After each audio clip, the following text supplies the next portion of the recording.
Bonjour, c'est Mamadou Jean Destination de Africa Game Codisco. Donc, cette session elle va porter sur l'utilisation des variables en Python. Voilà. Donc, comme je l'ai expliqué, on a plusieurs types de variables. Donc, on a les variables de type chaîne de caractères, des variables de type numérique et d'autres variables aussi. Bon, on va revenir juste sur les variables basiques qui sont les chaînes de caractères numériques parce qu'on les a déjà regardées. Donc, une variable de type numérique, par exemple, quand vous créez un logiciel voilà, ou un site web, vous récupérez les données des utilisateurs, l'âge, le poids, ça sont des variables de type numérique. Donc, l'âge 15 ou 30, le poids 140, etc.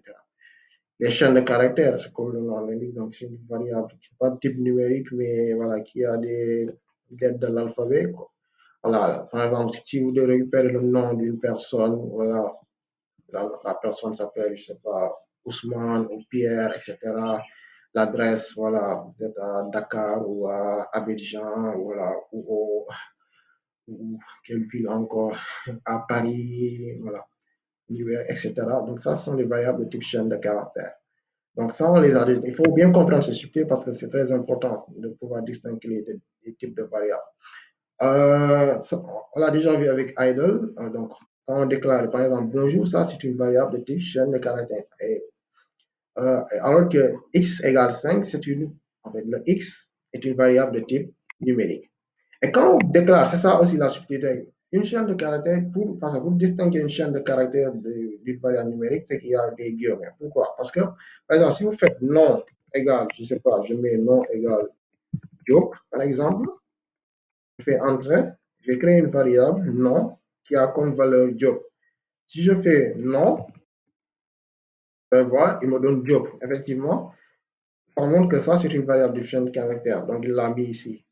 Mais si je recommande toujours, je peux écraser la valeur d'une variable directement. Parce qu'en Python, c'est un langage interprété. Donc, il n'a pas réellement la notion de type de variable.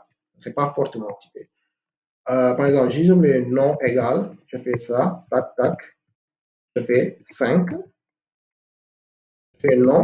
Attention, il me donne 5 ici, mais en réalité, ça c'est 5, mais en fait, c'est une variable de type chaîne de caractères. Ce n'est pas une variable de type numérique. Parce que si je fais nom directement égale 5, je fais nom, vous allez voir, le nom là, vous avez vu, le nom qu'on a là ici, le 5, il n'a pas de griffe, il n'a pas en fait, de guillemets. Donc ça, c'est une variable de type numérique, alors que ça, c'est une variable de type chaîne de caractères. Donc, c'est pourquoi les chaînes de caractères, pour les distinguer des variables numériques, il y a l'entrecôte, et les chaînes de caractères peuvent avoir voilà, des lettres de l'alphabet, n'importe quel type de données. Par exemple, si je fais nom égale 5, et je fais A, ou bien je fais nom égale B, quelque chose comme ça, vous avez vu, même le programme, il dit que c'est pas, voilà, il ne connaît pas parce qu'il s'attendait à une variable, parce qu'il n'y a que les variables, parce qu'on fait assignation, on peut assigner une variable à une autre variable, mais comme cette variable n'existe pas et que je n'ai pas mis entre côtes, parce qu'il ne va pas l'interpréter comme une chaîne de caractères, donc ce n'est pas possible. De même, si je fais nom égale 5 et je mets U, 7U, il va vous dire que c'est pas bon, ça c'est ça. Il voit qu'il y a une variable, il se dit, ok, ça c'est une variable de type numérique, mais vous avez mis après, automatiquement, quoi, une variable de type, en fait, variable de type lettre de l'alphabet, donc il va dire que non, ça, je ne comprends pas ça. Mais si vous faites non égal, faites entre codes, vous pouvez mettre n'importe quoi, des lettres, des points, virgules, etc. Ça, il comprend ça. Parce qu'une chaîne de caractères peut prendre n'importe quel type de variable. Donc voilà, c'est ça pour les. Il faut bien comprendre les subtilités entre les types de variables pour pouvoir créer votre programme. Donc là, on peut, après dans la présentation, on verra comment créer un petit programme où on va récupérer les noms, les prénoms, l'âge de l'utilisateur avec Python. Merci, j'espère que vous a plu.